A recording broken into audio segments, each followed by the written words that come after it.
Chapter 3, The Unfinished Puzzle.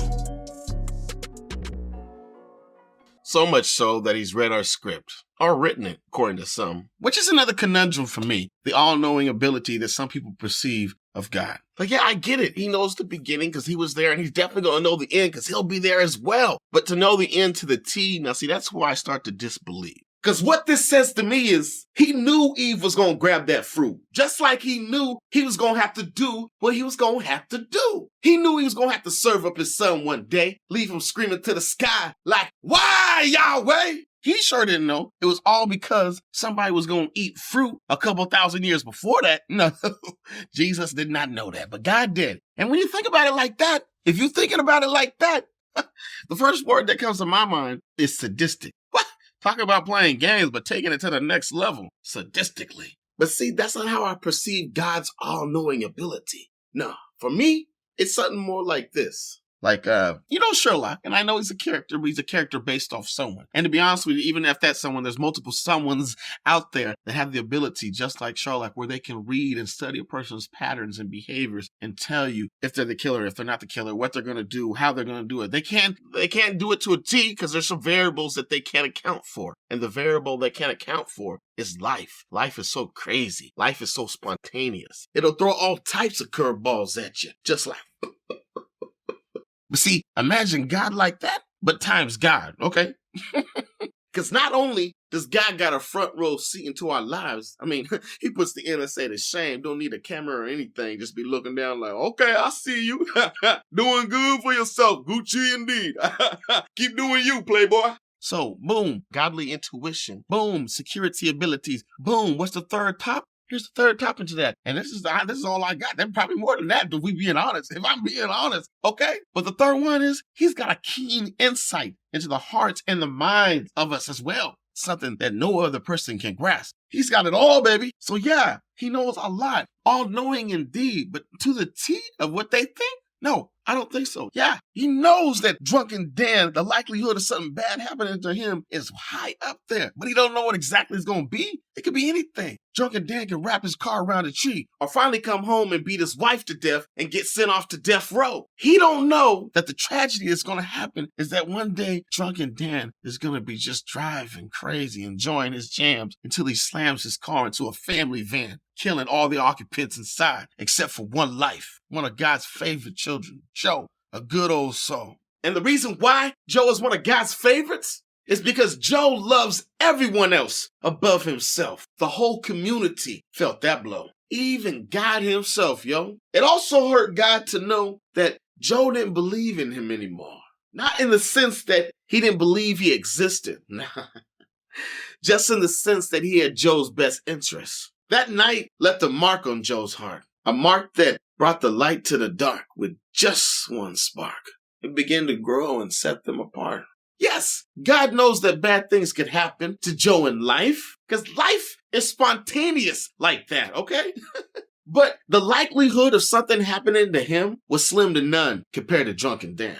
And when you start thinking about God's creation, like he knows everything to the T, then you start diluting the beauty of everything. The mystery and the wonder, the intricacy of his creation is so crazy. There's certain things that you just can't account for. You see what I'm saying? Because the beauty of it is the mystery, the wonder, the surprise of what's going to happen next. What's going to happen? Just think about it. Speaking of creations, though, you know one thing God hasn't created? One thing? Like, it's probably a couple of things he hasn't created. Like the 69 or the blowjob. Yeah. But one thing God has never created, though, was the idea of currency. Nope. That was man's bright idea. An idea that would help give value to some while slowly sucking the soul out of others, leaving nothing behind but a husk of hopelessness. So if that's the case, why do you think God needs your money?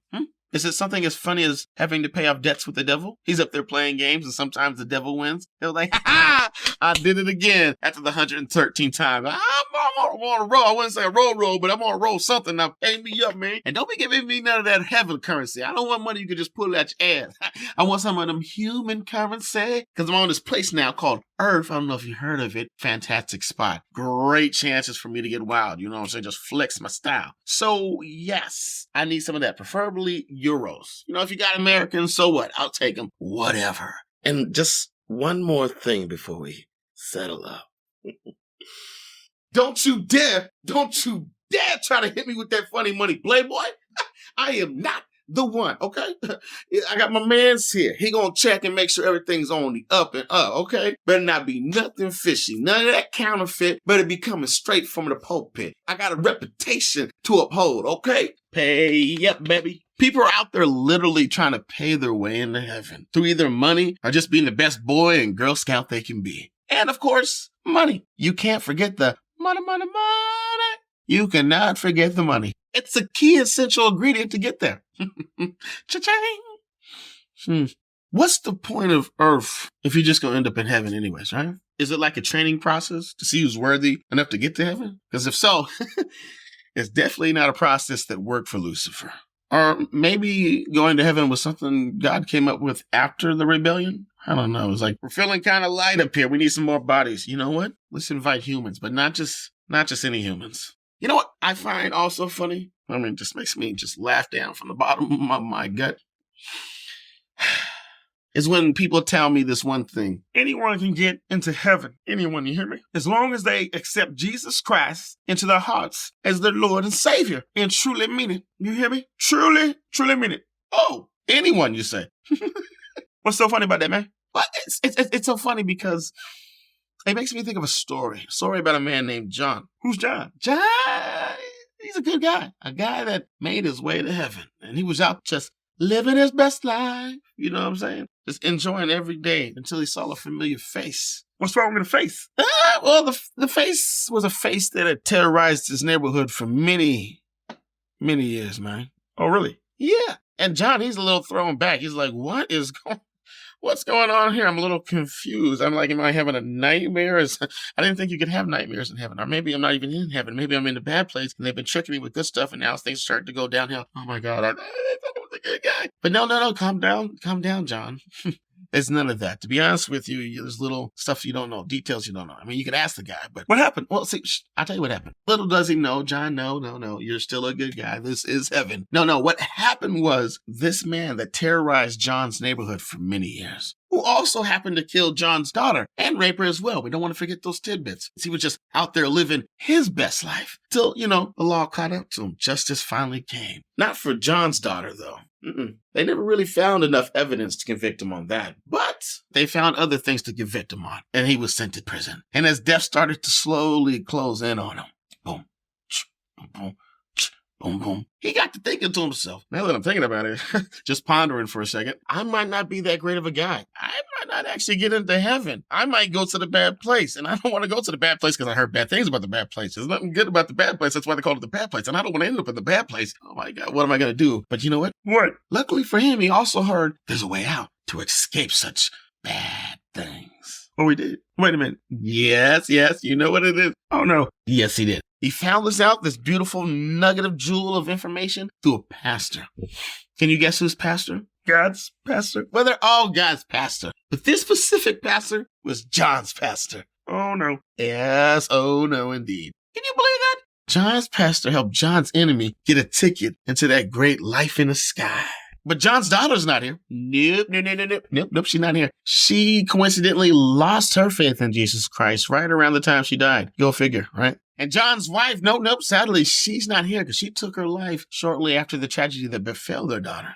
So John's up here solo as far as family is concerned right now. So let me ask you a question or two. These two men, do they get the same size mansions or is there levels to this shit? You know what I'm saying? Are they allowed to go on the same rides, get the same type of benefits?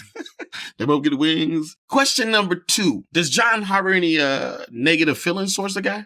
Or is he just void of all ill-will emotions? Just happier than a motherfucking clam to finally be in that great place. Maybe that's why Lucifer got mad, huh? Why he caused the whole rebellion. He didn't get a chance to play in this crazy contest we call life. Or maybe that's how he got to heaven. He too was once human. Maybe he was John. See, that's the problem with their stories. Too many contradictions. Like I said earlier, I believe God is first and foremost a parent. And just like any loving parent, he wants to see his children prosper. So when he created us, he gave us the tools not just to survive, but to thrive here on earth. Because he doesn't want us out here just getting by with life. Nah, he wants us to fly. Or at least that's what I believe. Who knows? Maybe he does step in from time to time to help keep things in balance, push people who are going in the right direction to help them along, laugh at the people who ain't. I hope you do a little better. Okay, where my popcorn at? Or maybe he just washes his hands of us and says, do your own thing. I'm here just to scribe and write to see how this all goes down like a crazy scientist. Well, not crazy, just, a scientist.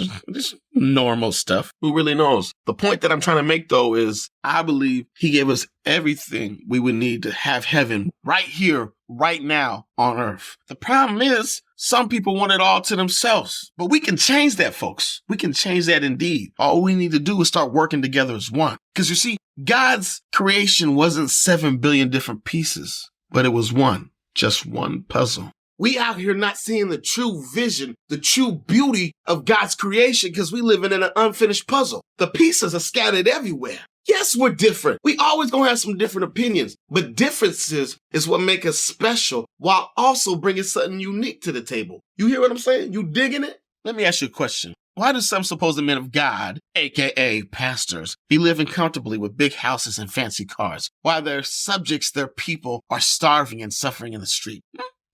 Why do you think that? Stop giving your money to these churches, because God don't need your money.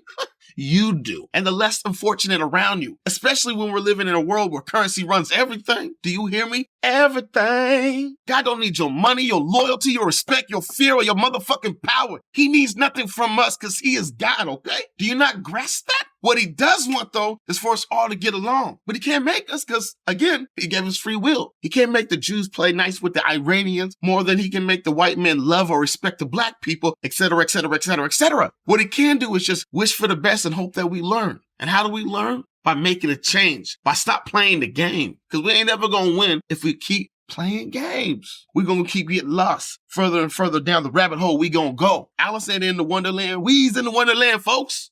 End of chapter 3.